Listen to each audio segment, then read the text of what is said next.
Welcome to the Auburn Medical Group YouTube live stream, the entertaining medical live stream where viewers can ask real-time questions of real medical doctors. And here are our hosts, Dr. Mark Vaughn and Dr. Gwen Vaughn.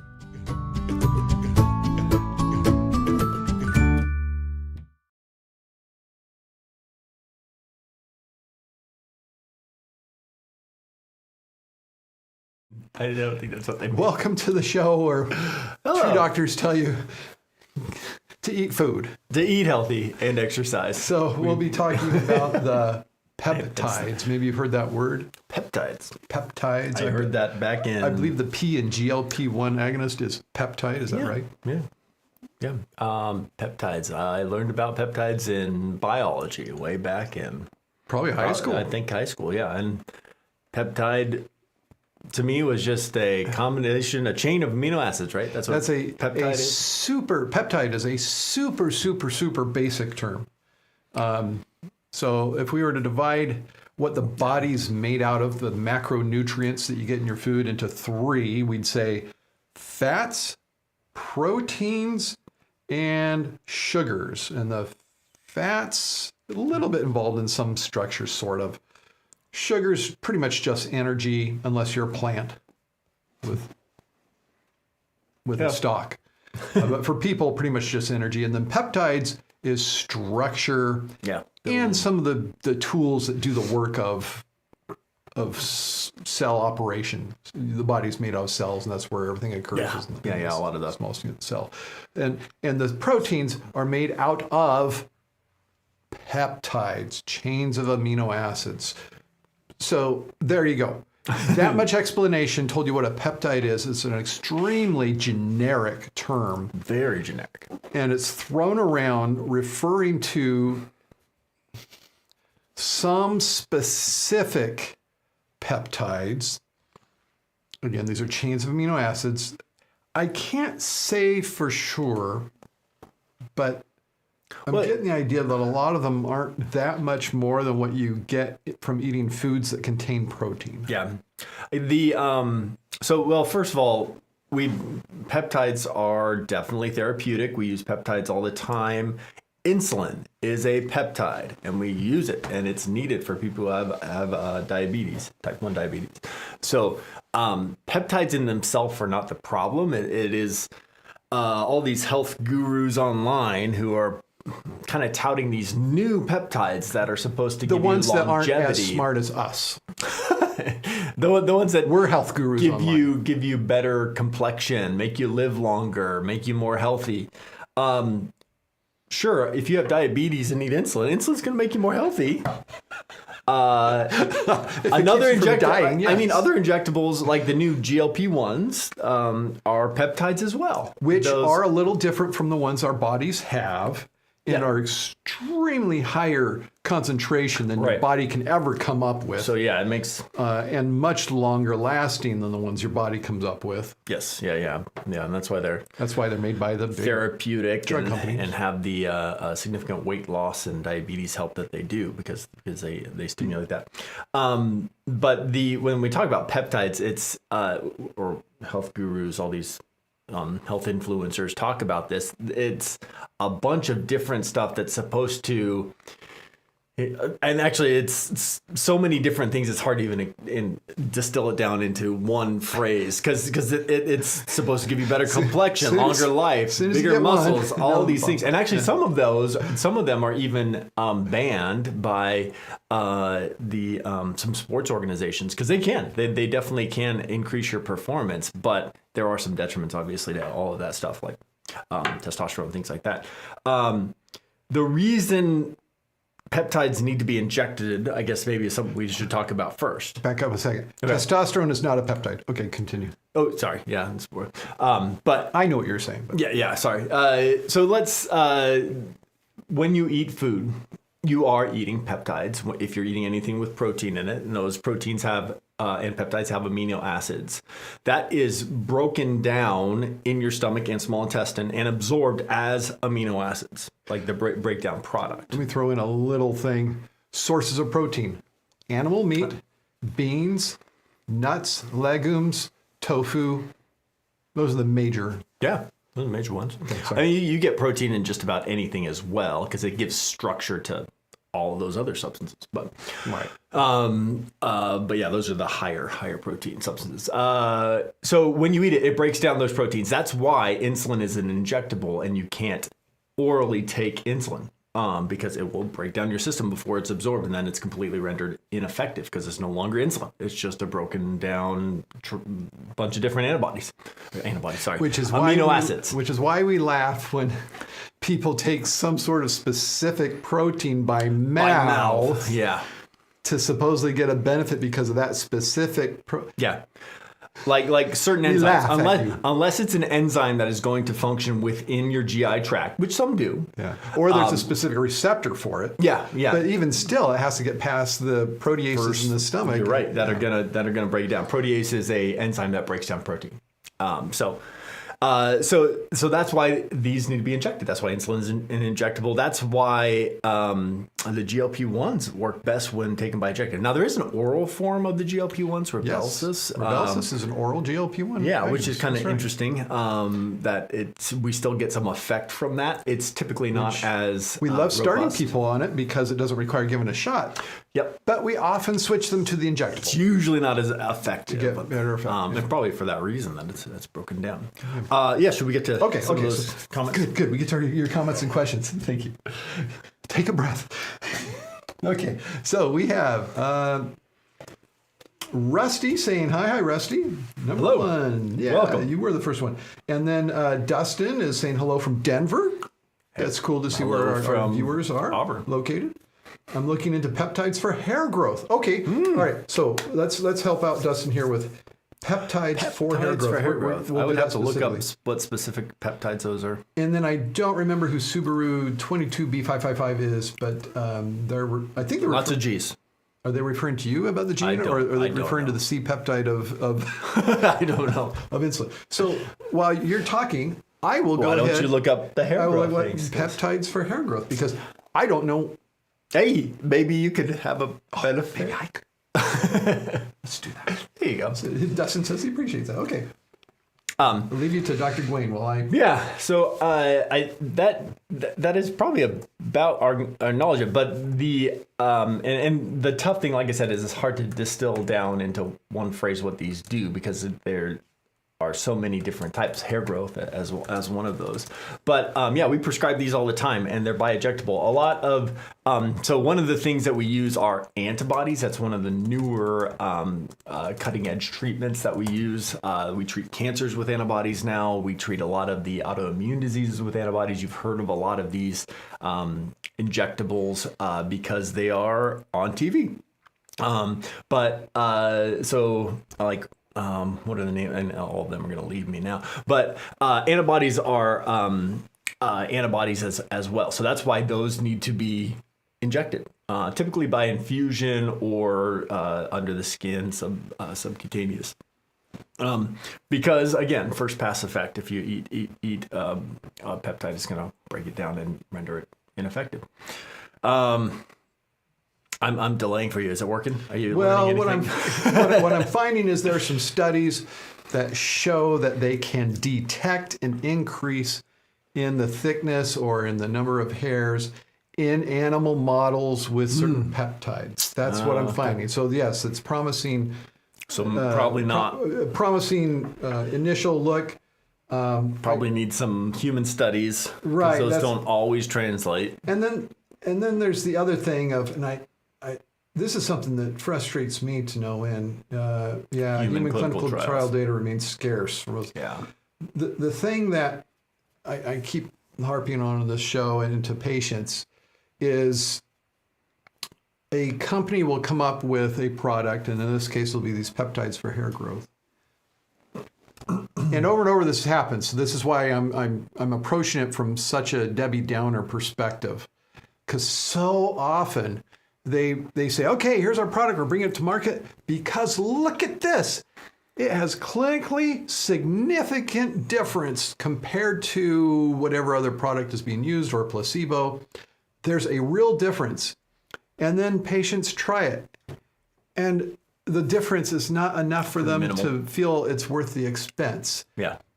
if they can even appreciate for themselves that there was a difference, when somebody testing it to try to see if there is for a study, they have many, many subjects that they're able to, accumulate all of them and add up the result of all of them to find out that there's a difference compared to the group that didn't. Right.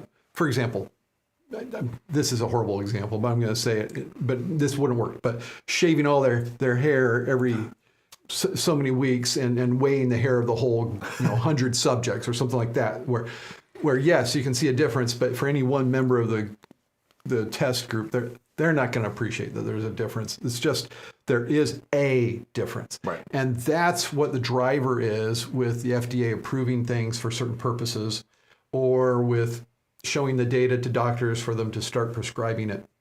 So that is a point I'd want to get across to our audience, is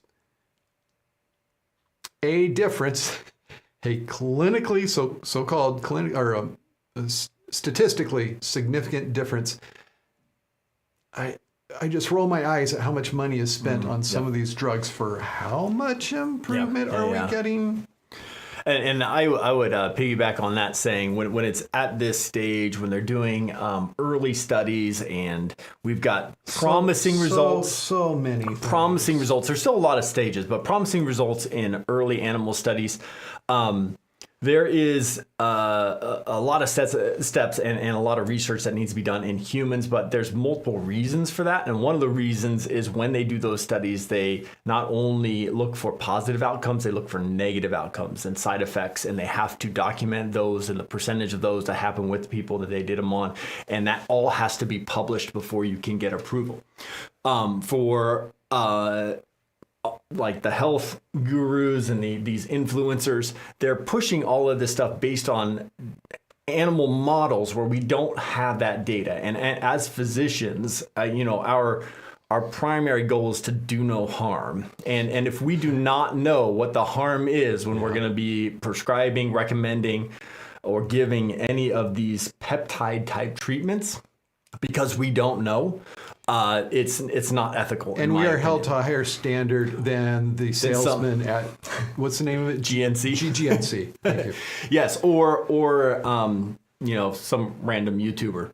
We've got a couple initials after our name that because make we it. have a designation on YouTube that we're actually a real source of medical information. Yeah. So, and we are standard. regulated by a medical board that holds us to that higher standard. Yeah. So that's why we don't have an ad at the end of this show telling you to buy our brand of peptide. Buy our peptides. Because I would. I would so probably be a huge moneymaker.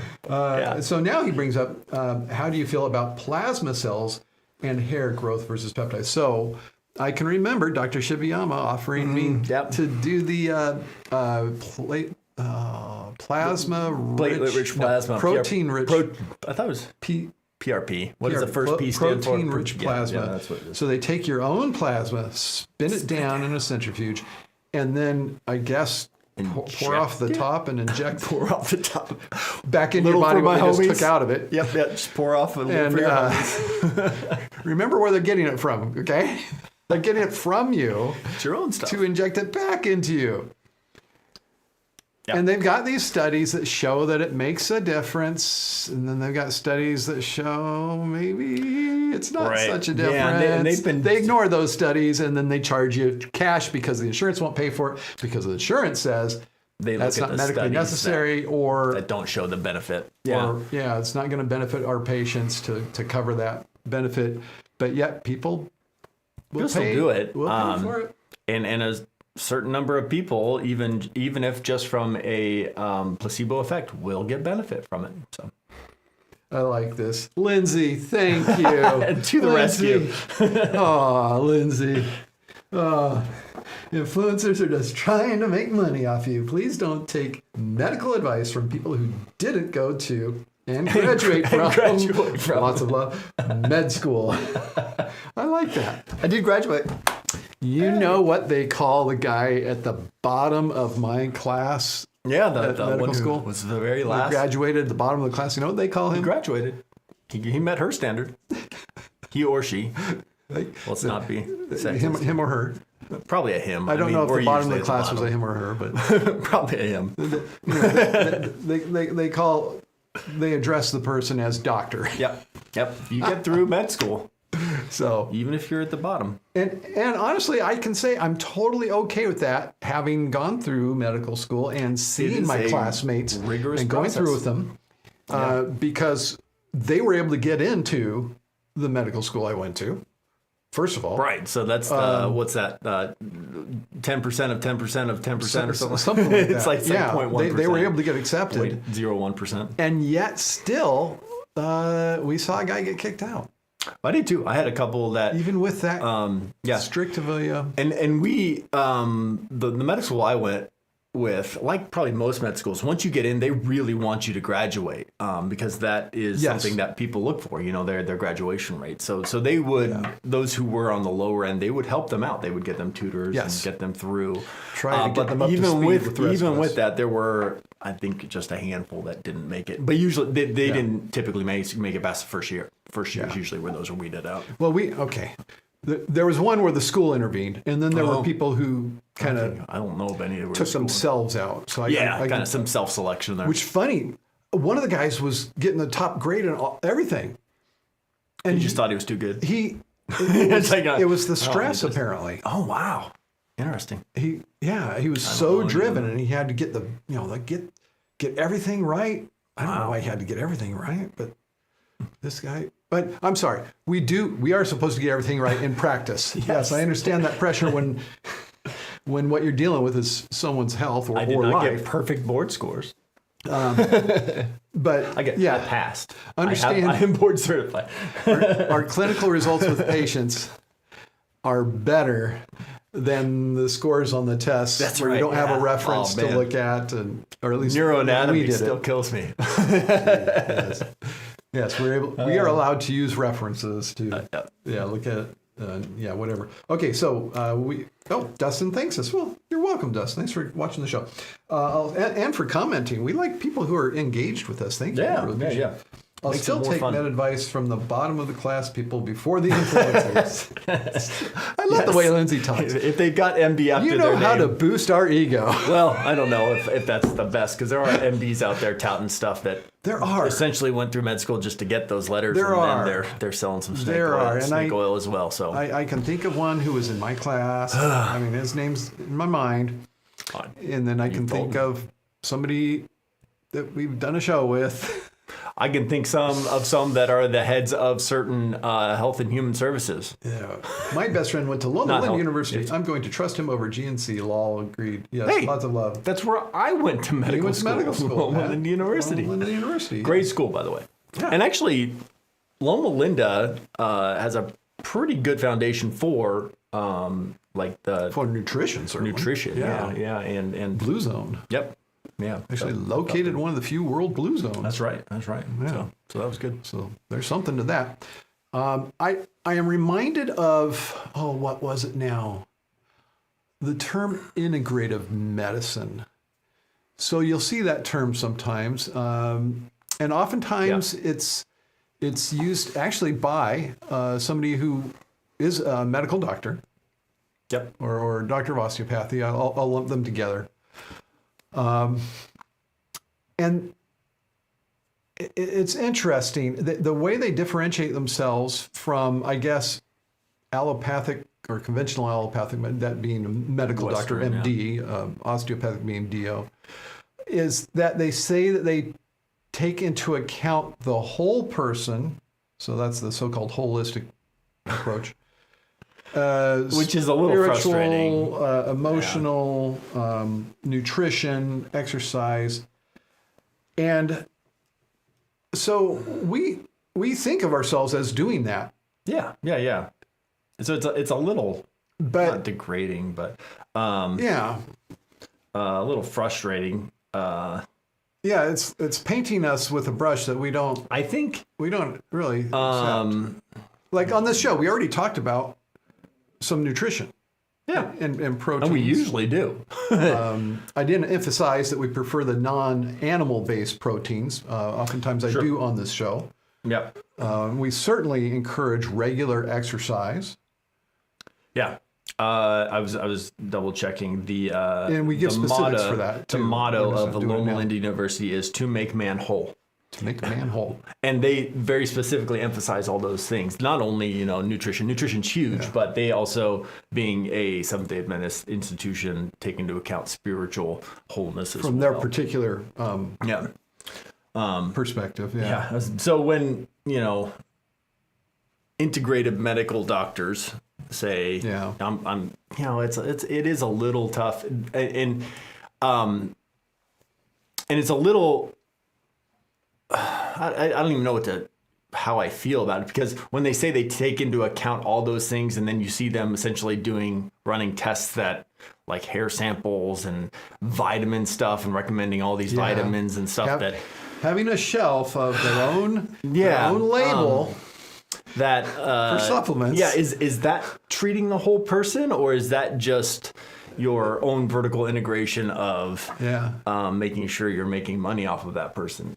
I mean, I get it. And fortunately at our office, we give a little more time to our patients so we can sit down and listen to them and actually take into account those things, talk about what's going on at home. I mean, for some doctors, if you only have 15 minutes or less, maybe 7 minutes or less, you can't get into that. I get it. That's absolutely true. I guess it's a bit of a pushback against what we see all of our colleagues doing, where they see, 20 patients a day. Yeah.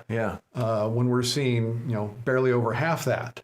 Right. And we're trying to encourage and get the message out to other independent doctors, because they have the power to make their own schedule, that this is a better way to practice. The reason we're able to afford it, because you can imagine if you're getting paid for how much work you're doing, and now you're seeing much lower number of patients per day.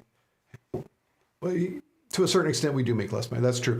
But we do make up for it a little bit, because the new economy of medicine, a lot of how we get paid, rather than being from the individual visit, is from incentives for getting good results, like having your patient's blood pressure controlled or their diabetes controlled, getting these incentive payments, or getting them being accurately tracking their chronic health conditions that can lead to hospitalization. Right. And thus making sure every year, okay, your congestive heart failure is being properly managed. Yes, your we asthma, know about it. We are chronic obstructive pulmonary disease, your diabetes. These are being addressed and looked at, not just left to go and let them get bad without falling catching off the things list before forgetting you get about in it. trouble. So you can see how if you keep patients healthier, it will cost less money to the insurance. They from their savings give us an incentive to be better doctors, which allows us to take more time with our patients. So that's our message to other doctors who can't be integrative. And hey, if you're another doctor that wants to come to Auburn, practice with us. Yes, check us out. Yeah, we need another doctor. We need some. We're growing. We need another it's just doctor. The two of us. We got a lot of stuff going on. Yeah, yes, we would like to have somebody else join us in our. Also, using our PAs and nurse practitioners to the full extent of their licensing also helps. And there's data to show that patients get better care with including them, rather than everybody seeing a medical doctor every visit. Right. Okay. I don't know that we'll be able to get to any specific questions about other conditions not related to what we're talking about today. Sorry, Dustin. Because it's the end of our show. Yep. So hold on to it for another show. And next time. I was going to tell people, Dr. Vaughn, the artist known as Dr. Vaughn. Oh. The artist formerly known as. No, still known. No, still known. He's sometimes known as. There it is. Dr. Vaughn. See, that's how you write it, with no space. All lowercase on the socials. You can find the new song that I put out. Not so medical this time. I don't know if you've heard it. I saw a brief part of it on Facebook, I think. Just a real rough, first little run through with it, with the guitar singing and playing at the same time, titled "Please Use the Other Door." It's not a joke song either. It's just kind of funny. So be sure to watch and listen to that. There is a link in the description, and later on I will try to put a little tag or link at the end of the video for people who watch us after the fact. But most people are watching it right now who are going to see it. So in the description, thank you all. And special thanks to Lindsay and Twine. Appreciate your input. For the Patreon support, for promoting us. We really appreciate that. Is there anything else you got to put out there? I don't think so. Until next time. Happy New Year. I'm Dr. Wayne Baugh. Dr. Mark Vaughn telling you to stay in good health.